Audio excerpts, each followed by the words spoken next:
"You're under arrest, Grandpa." He didn't flinch, didn't object, didn't even ask why. He simply stood there as they locked the cuffs around his wrists. His eyes stared straight ahead as if he had already lived this moment before. Calm, detached, silent. Not even a hint of surprise, like he'd been waiting for this day all along. In the courtroom, it almost seemed like a joke. An old man dragged before a jury as if he were some menace to society. A few people chuckled under their breath. One juror rolled her eyes. The prosecutor barely concealed his smirk. To them, Daniel Rigg was just another cranky old vet, probably yelled too loud at the gas station, bitter, washed up, angry at the world.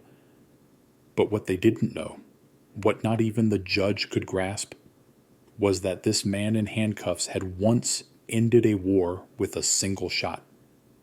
And the only person who could confirm that truth? He wore 4 silver stars on his collar and was already on his way to the courthouse. It was one of those modest, small-town court buildings. Nothing extravagant, just 2 stories of fading brick, tucked between a dusty library and a family-run dentist's office that hadn't updated its signs since 1992. The kind of town where people still wave at strangers and, "Thank you for your service," is treated as therapy. That morning, the parking lot had already begun filling up before the sun peeked over the tree line. Inside, a few local reporters set up in the back, chasing what they hoped would be a quirky veteran yells at clouds segment for the evening news. There was nothing scandalous about the case. No blood, no weapon, no dramatic chase. Just a gas station altercation. The supposed victim, a man in his mid-30s, probably a regular at the gym, accused this elderly Marine of threatening him with military violence. Yes, that's how he phrased it. Military violence. Like it was some exclusive brand of danger unlocked through basic training. It was labeled a misdemeanor. Could have been dismissed. Should have been dismissed. But it was the silence that shook people. Daniel didn't argue, didn't explain, didn't utter a single word. He just kept showing up to every hearing, always on time, always in the same worn jeans and plain shirt, looking like a ghost who didn't know he was dead. He unsettled the bailiffs, though they couldn't say why.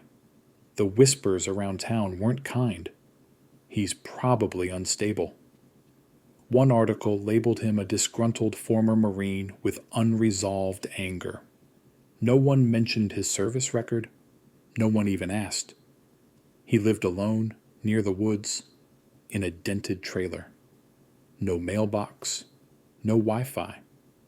Just an old tattered flag hanging in the window and a pair of boots by the door that had likely traveled more ground than most folks' pickup trucks.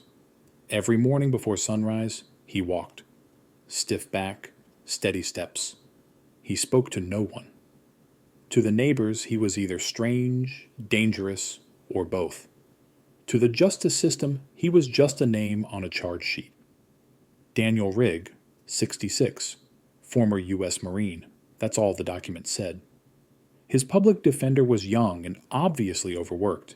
He tried talking to Daniel once, got nowhere. No family listed, no witnesses, no alibi, no outrage either.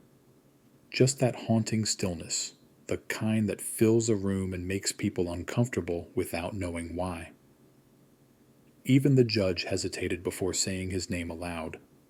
That day, when they brought him in, the cuffs were already fastened. He didn't resist, didn't blink, just kept looking straight ahead like his mind was elsewhere. The courtroom was tense. People leaned in, whispering. "Isn't he the guy who yelled at a kid over a parking space?" "No, I heard he threatened to shoot someone." "Probably PTSD."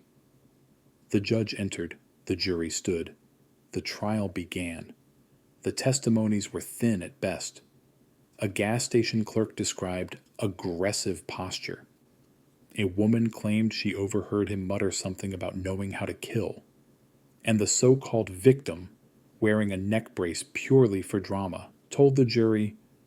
The old man stared at me and said, "I could end you from 800 yards without blinking." The room stirred. No one challenged the claim. The defense didn't object. Daniel didn't react. The prosecutor seized his chance. "Ladies and gentlemen," he began in that smug, rehearsed voice, "this man may have served once, but that was a long time ago. What we have here is someone hiding behind the shadow of a uniform he no longer wears. He thinks his past gives him the right to intimidate, but that's not heroism. That's a threat." Some jurors nodded, others looked down.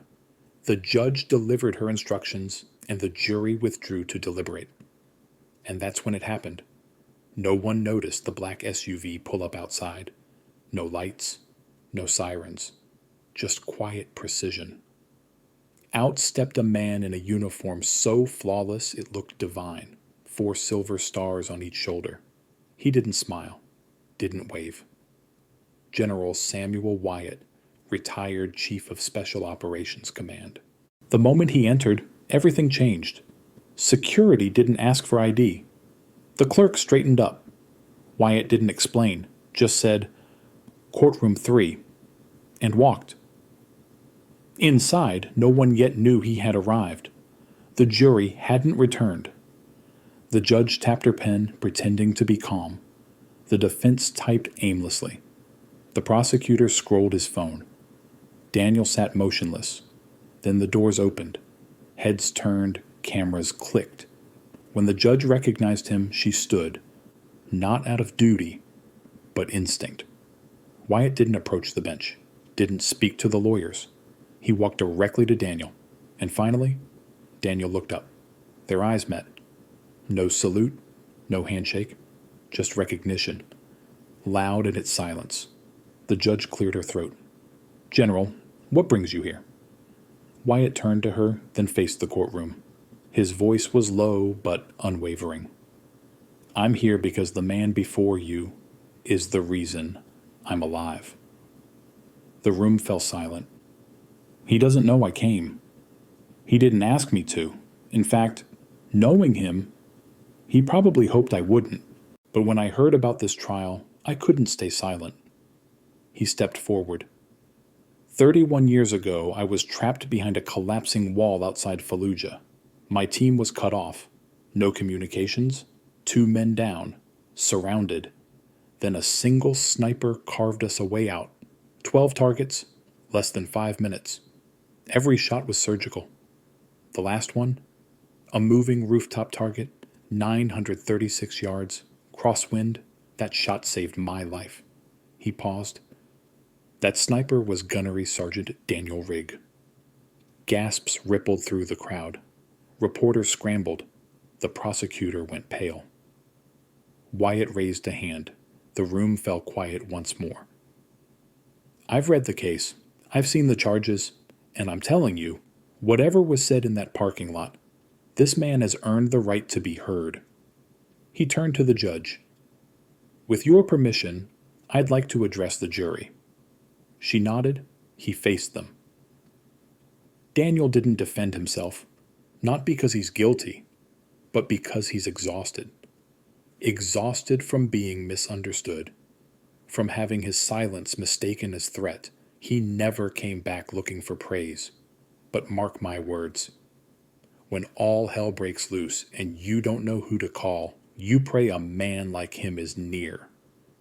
Then softer, almost a confession. You don't put men like this in chains. You put them in history books. And then came the moment no one expected. General Wyatt dropped to one knee, not for drama, not from weakness, but in apology, to a man who had never asked for one. Gasps echoed through the courtroom. The judge's hand trembled on her gavel. The jury returned, shocked into silence by the image of a 4-star general kneeling before the man they were ready to convict. Daniel didn't move, at first. Then slowly, he stood, walked over, and extended his hand. Wyatt took it. They stood there. not as hero in general, but as two men who had seen hell and come back from it. The judge found her voice. In light of this testimony and the extraordinary circumstances, I am dismissing all charges, effective immediately. Gavel down, chains off, silence, then cheers, then reverence. Daniel turned to the jury, gave a quiet nod, then walked down the aisle with that same steady gait he had always carried. Not proud, not angry, just whole. Outside, veterans stood at attention. One saluted. Daniel didn't speak. He didn't need to. And for the first time in decades, he looked free. Not just from the courtroom, but from the weight of being forgotten. Because sometimes a hero no longer wears the uniform. He gives no speeches, seeks no applause. He simply hopes, quietly, that someone, just once, will remember what he gave without ever asking for anything back. Daniel Rigg never asked for a defense, but this time, someone stood up. And maybe, just maybe, that's what justice should look like. Not loud, not easy, but right. Now it's your turn. Have you ever known someone who never asked for recognition, but deserved more than anyone else? Drop a comment and share their story. Let's make sure silence doesn't bury honor. Let's make sure someone remembers. Only on Hidden Sparks.